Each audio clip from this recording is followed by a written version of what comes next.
नमस्कार दोस्तों, एक बार फिर से स्वागत है आपके अपने यूट्यूब चैनल थिंक लीगली में। और मैं हूं आपका मित्र हिमांशुपुर। दोस्तों, एविडेंस की सीरीज हमारी चल रही है जो बीएसए 2023 है।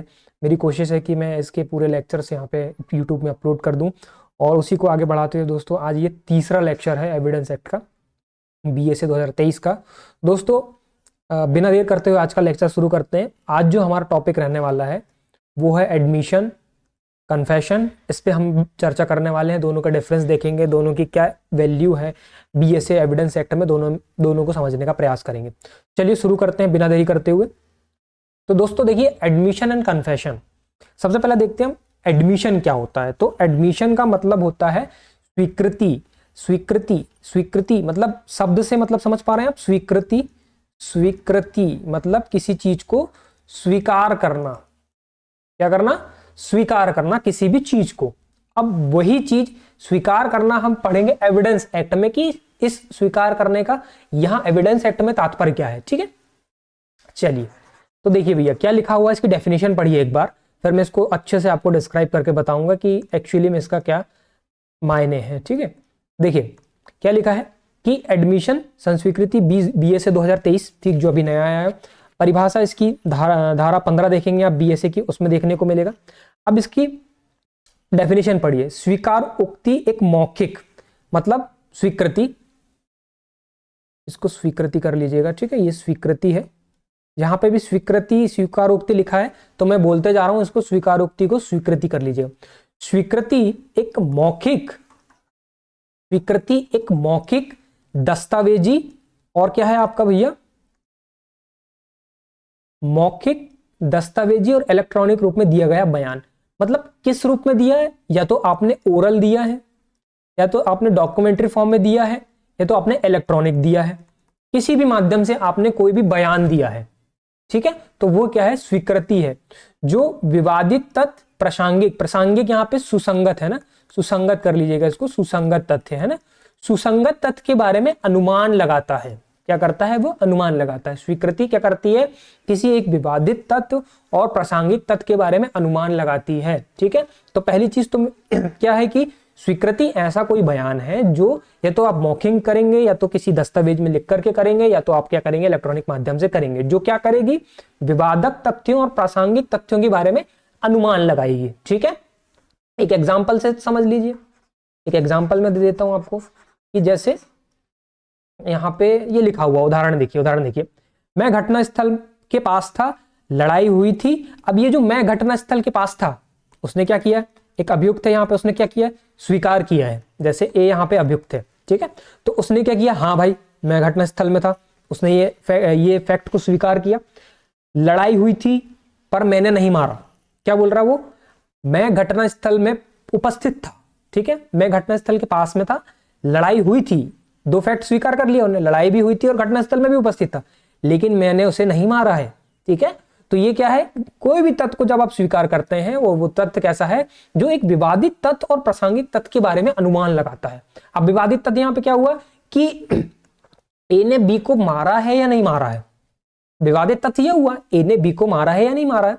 तो और इसके साथ में जो सुसंगत तथ्य है ये कि वो घटना में उपस्थित था, लड़ाई हुई थी, तो ये क्या है? उसके रेलेवेंट फैक्टर, सुसंगत तथ्य है, प्रासंगिक तथ्य है। तो ये अनुमान लगा रहा है कि ए ने बी को मारा होगा। तो विवादत तथ्य और प्रासंगिक तथ्य क्या करते हैं? वो स्वीकृति जो है वो क्या करते हैं कि उस बारे में अनुमान लगाते हैं। किस बारे में? विवादित तथ्य और प्रासंगिक तथ्यों के बारे में। ठीक है, इतनी बात समझ में आई? आई होप आया होगा, है ना, बहुत आसान भाषा में समझाया। तो स्वीकृति का मतलब किसी फैक्ट को स्वीकार कर लेना जो क्या करती हो? किसी विवादित तथ्य, प्रासंगिक यानी सुसंगत तथ्य के बारे में अनुमान लगाती हो। चलिए आगे बढ़ते हैं। चलिए देखिए, अब इसका मुख्य बिंदु पढ़ लीजिए। देखिए, एडमिशन क्रिमिनल और सिविल दोनों मामले में होता है। एडमिशन सिविल और क्रिमिनल मामले में होता है, लेकिन समानता आप देखते हैं ज्यादातर सिविल में। भाई स्वीकृति का मतलब क्या है? स्वीकृति यानी कोई भी चीज आपने स्वीकार किया हो, अब वो सिविल में हो चाहे क्रिमिनल में, उससे क्या लेना देना।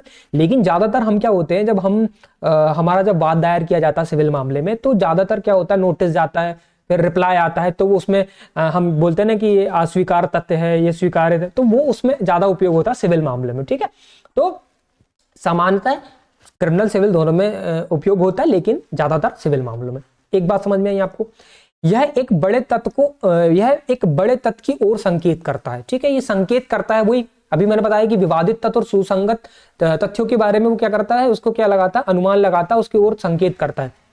एडमिशन अपराध स्वीकारना जरूरी नहीं है। अब एडमिशन में अपराध को स्वीकारना जरूरी नहीं है। जैसे ए व्यक्ति से पूछा गया, ए ने बी का मर्डर किया, तो ए व्यक्ति से पूछा क्या कि आपने ए को मारा है, बी को मारा है, ए से पूछा गया, तो ए ने क्या कहा कि नहीं मैंने नहीं मारा है। और वो यहाँ पे ये कहना जरूरी नहीं है कि हाँ मैंने मारा है। अगर वो हाँ मैंने मारा है बोला, उसने स्वीकार किया है, तो ये वो संस्वीकृति में चल जाएगा, कन्फेशन में चले जाएगा, वो मैं आगे बताऊंगा। ठीक है, तो अपराध स्वीकारना जरूरी नहीं है एडमिशन में, एक बात याद रखेंगे। ठीक है, यह स्वैच्छिक अनजाने में भी हो सकती है, मतलब या तो आप अपने मन से कर दें या तो अनजाने में भी कर दें, तो दोनों में हो सकती है। ठीक है, नाउ अगला पढ़िए क्या लिखा, यह सिर्फ एक प्रमाणीय तथ्य है, ना कि निर्णयात्मक।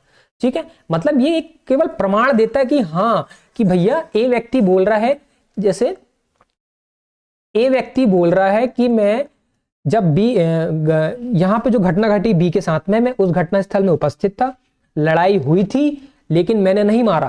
तो यहां पे ये क्या बोल रहा है, केवल सिर्फ अनुमान लगा रहा है कि इसने मारा होगा। निर्णयात्मक तथ्य निर्णयात्मक नहीं है यहाँ पे ये तथ्य। ठीक है, अगर निर्णयात्मक हो जाएगा तो फिर तो वो तो एविडेंस वाली डायरेक्ट एविडेंस की बात आ जाएगी, तो वो तो अलग चीज है। लेकिन यहाँ पे सिर्फ एक प्रमाणित तथ्य है कि हाँ प्रमाणित तथ्य है कि भाई वो उपस्थित है, तो हो सकता है कि उसने मारा होगा। ठीक है, तो ये वाली कंडीशन आती। अब आगे आइए, एग्जाम्पल आपने समझा। ठीक है, उदाहरण मैंने आपको बता चुका है। अब यहां पे देखिए, जब मैं इसकी बात करता हूं तो यहां क्या लिखा है, सिर्फ संबंधित तथ्य बताता है, अपराध की स्वीकृति नहीं। ये इसको स्वीकृति है, स्वीकारित, इसको स्वीकृति कर लीजिएगा। ठीक है, अपराध की स्वीकृति नहीं बताता, केवल क्या बताता, संबंधित तथ्य बताता है, जो कि मैंने आपको एक ब्रीफ में बता दिया। ठीक है, आगे बढ़े। आई होप आपको समझ में आया होगा, नहीं आया तो इसको एक बार और रिपीट करके देखिएगा, फिर पूरी तरीके से समझ में आ जाएगा। ठीक है, चलिए आगे आइए। देखिए अब बात आती भाई कन्फेशन की, कि संस्वीकृति क्या होती है, संस्वीकृति। ठीक है, संस्वीकृति क्या होती है, तो सामान्यतः किसी भी अपराध की स्वीकृति ही संस्वीकृति कहलाता है। ठीक है, संस्वीकृति क्या कहलाता है, किसी भी अपराध की स्वीकृति ही संस्वीकृति कहलाता है। जैसे ए ने बी का मर्डर किया हुआ है और ए बोलता है कि मैंने बी को मारा है, तो ए क्या कर रहा है, ए कर रहा है संस्वीकृति कर रहा है काय की, अपराध की। लेकिन एक बात और याद रखिएगा कि ये एक प्रकार की स्वीकृति ही है। तो स्वीकृति यानी क्या क्या समझ सकते हैं आप, एक जाति है, और संस्वीकृति को आप समझ सकते हैं क्या, उपजाति।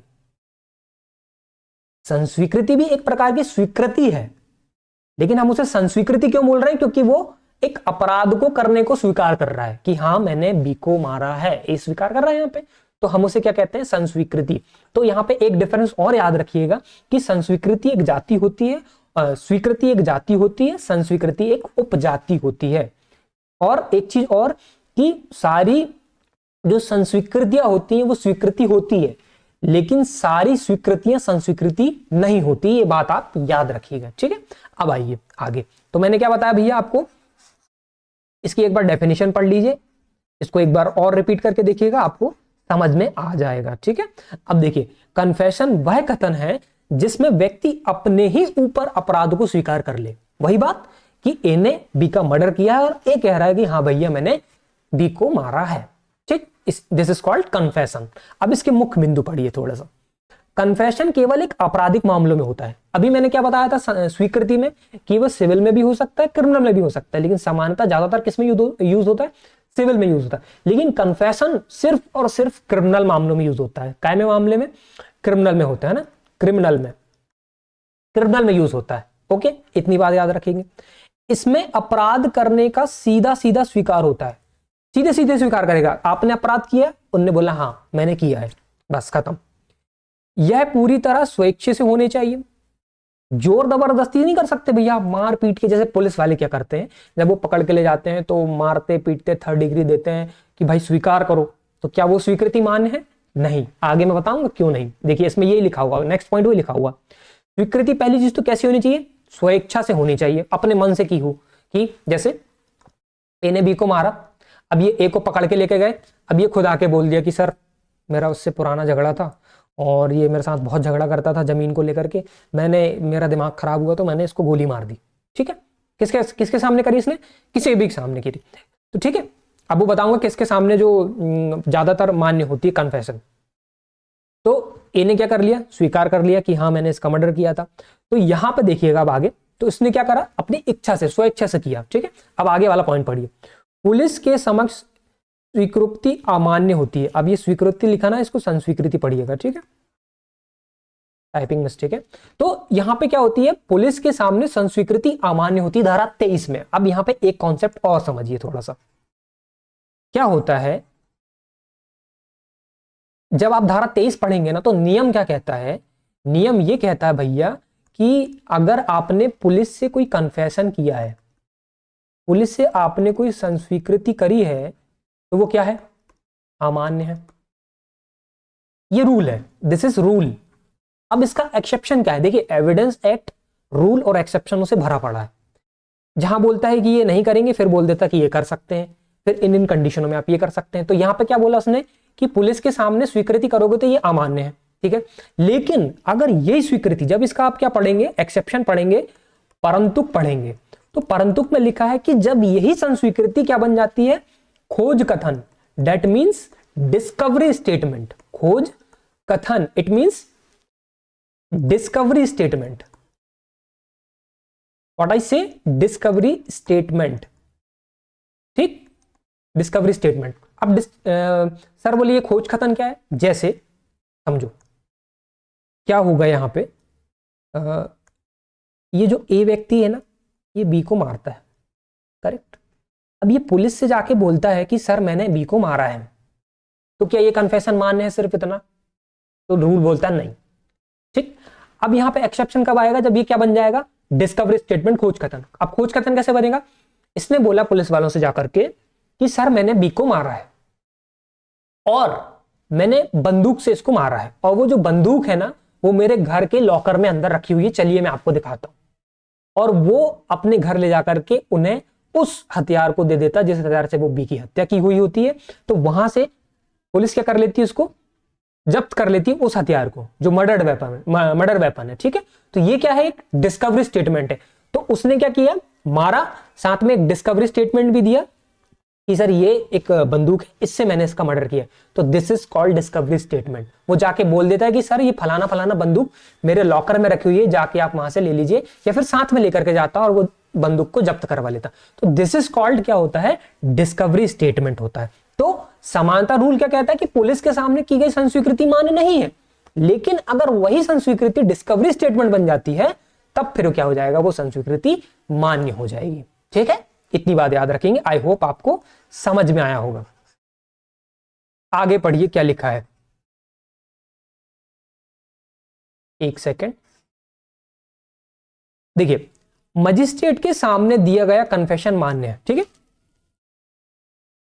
देखिए अगर आपने कभी कोई क्राइम किया और पुलिस आपसे मारा पीटी कर रही है, बोल रही कि हाँ बोलो कि तुमने मारा है ना, बोलो मारा है ना, तो बोल दो। लेकिन ये ध्यान रखिएगा कि वहां पे मजिस्ट्रेट साहब उपस्थित ना हो। अगर मजिस्ट्रेट साहब वहां पे उपस्थित हो और आपने बोल दिया कि हाँ मैंने मारा है, तब तो फिर ये समझिए आपकी कहानी बन जाएगी। फिर क्योंकि वो 183 के बयान जब आप पढ़ेंगे, मजिस्ट्रेट के सामने जो बयान होते हैं वो क्या होते हैं? 183 के बयान होते हैं, पहले शायद 164 के बयान हम जिनको बोलते हैं। ठीक है, तो अभी वर्तमान में बीएनएसएस में जो मजिस्ट्रेट के सामने बयान होते हैं वो क्या हो जाता है? संस्वीकृति के रूप में मान्य हो जाता है। तो मजिस्ट्रेट के सामने की गई संस्वीकृति मान्य है, पुलिस के सामने की गई संस्वीकृति मान्य नहीं है। और मान्य कब होगी? जब वो क्या बन जाएगा? Discovery statement. तो जो 183 के बयान है ना, वही क्या हो जाते हैं? मजिस्ट्रेट के सामने दिया गया कन्फेशन माना जाता है। ठीक है, इतनी बात याद रखिएगा। और बहुत सरल सी बात थी, कन्फेशन और एडमिशन। आगे देखते हैं। अब उदाहरण देखिए क्या है कि हाँ मैंने हत्या की, मैंने चोरी की योजना बनाई। अब जैसे ये भाई साहब ए है, मैंने बी की हत्या की, बोले ठीक है भाई, मैंने चोरी किया, ठीक है भाई। तो ये क्या है? अपराध को स्वीकार करना। दिस इज कॉल्ड संस्वीकृति। यह सीधे अपराध की स्वीकृति होती है। इतनी बात समझ में आई? ठीक है भाई, चलिए आगे आइए। अब यहां पे एक चीज और, नहीं ठीक है ठीक है ठीक है। अब देखिए कि स्वीकृति जो है, स्वीकृति कौन कर सकता है, कौन करता है, ठीक है। तो स्वीकार कोई भी व्यक्ति कर सकता है जो मामले से संबंधित हो, कोई भी व्यक्ति स्वीकार कर सकता है, चाहे देखिए अभियुक्त हो, चाहे वादी हो, चाहे प्रतिवादी हो, चाहे वाद का कोई पक्षकार हो, चाहे अभिकर्ता या प्रतिनिधि हो। अब ये इसका जो प्रावधान है ना, यहां पे मैंने क्या बताया था आपको, एडमिशन जो है धारा 15 में इसको डिफाइन किया गया है, और 15 फिर उसके बाद आता है 16, 17, 18, इसमें यह बताया गया है कि कौन स्वीकृति कर सकता है। तो यहां पे वही अभियुक्त कर सकता है, वादी कर सकता है, प्रतिवादी डिफेंडेंट कर सकता है, वाद का कोई भी पक्षकार वादी हो या प्रतिवादी, या कोई अभिकर्ता कर सकता है, पक्षकार का अभिकर्ता या उसका प्रतिनिधि कर सकता है। तो यही बात बताता है आपका सेक्शन 16, 17 और 18। ये बात याद रखिएगा, बहुत आसान सी बात थी, आई होप आपको समझ में आई होगी, ठीक है। चलिए नेक्स्ट, अब देखिए कन्फेशन कौन कर सकता है। तो मैंने पहले बता चुका है कि कन्फेशन कौन करता है, यहां पे अभियुक्त करता है, अभियुक्त ही कन्फेशन करता है। क्यों? क्योंकि वह अपराध से संबंधित होता है, तो और ये केवल क्रिमिनल मामलों में यूज होता है, तो कौन करेगा, अभियुक्त करेगा, स्वाभाविक सी बात है। यहाँ पे कुछ फैक्ट पढ़े हैं, देख लीजिए। यह केवल आपराधिक मामले में होती है, ठीक है भाई, ये मैंने बता चुका। यदि कोई अन्य व्यक्ति गवाह, वादी, प्रतिवादी अपराध को स्वीकार करे तो यह स्वीकृति नहीं कहलाएगी, संस्वीकृति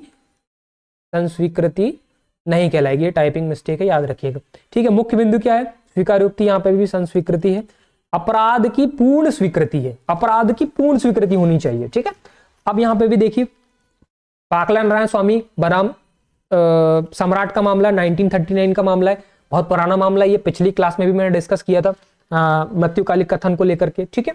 तो स्वीकृति यानी यहाँ पे भी संस्वीकृति वही है जिसमें अपराध को संपूर्ण रूप से स्वीकार गया हो, क्या किया गया हो, संपूर्ण रूप से स्वीकारा गया हो, पूरी तरीके से, ठीक है।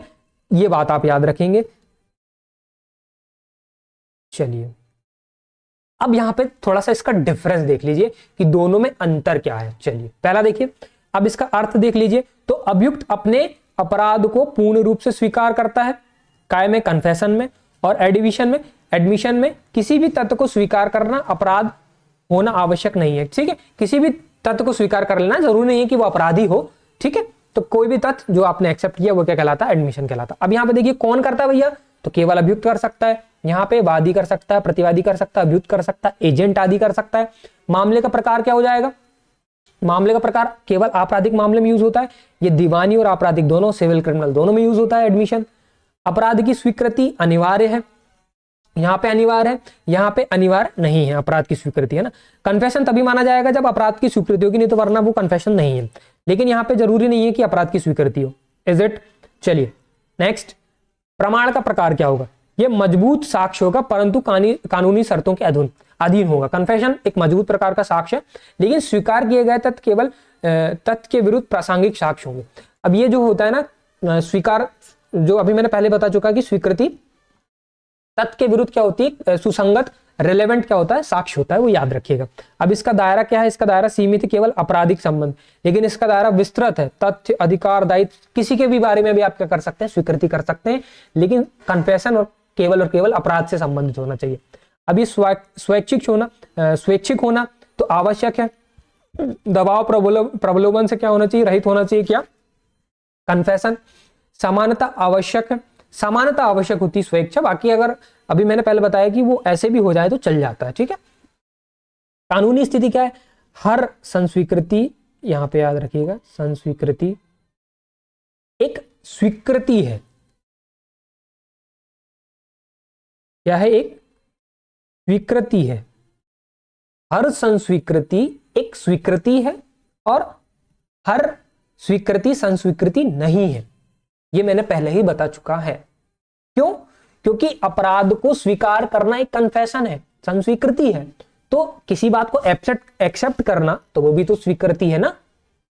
किसी बात को एक्सेप्ट करना, आप यहां पे क्या कर रहे हैं, कन्फेशन में भी तो आप एक्सेप्ट ही कर रहे हैं ना कि हाँ मैंने मारा है, तो ये भी एक प्रकार की क्या हुई, स्वीकृति ही हुई, ठीक है। इतनी बात याद रखिएगा। तो ये कुछ डिफरेंस थे, ये पाकला नारायण का जजमेंट आप याद रखिएगा कि स्वीकृति वही है जिसमें अपराध को संपूर्ण रूप से स्वीकार किया गया है, ठीक है। ये बात हुई यहाँ पे, ठीक है। कन्फेशन मैंने आपको समझा दिया है, ठीक है, ठीक है, ठीक है, ठीक है। एडमिशन आपको आई होप समझ में आया होगा। चलिए समझ में नहीं आया है तो एक बार और रिपीट करके देखिएगा। आप बेशक ही आपको ऐसा हो ही नहीं सकता कि आपको समझ में ना आए, ठीक है। अगर एक बार आप ध्यान से पढ़ेंगे, रिपीट करके पढ़ेंगे, तो आपको ये पूरा एडमिशन और कन्फेशन और उनके बीच में डिफरेंस समझ में आएगा, ठीक है मित्रों। और बहुत बहुत धन्यवाद आपका इस वीडियो में लास्ट तक बने रहने के लिए। और वीडियो अगर पसंद आया हो तो लाइक भी करिएगा, कमेंट भी करिएगा और सब्सक्राइब तो जरूर करना ही करना है, ठीक है। मिलते हैं अपनी नेक्स्ट वीडियो में, तब तक के लिए नमस्कार।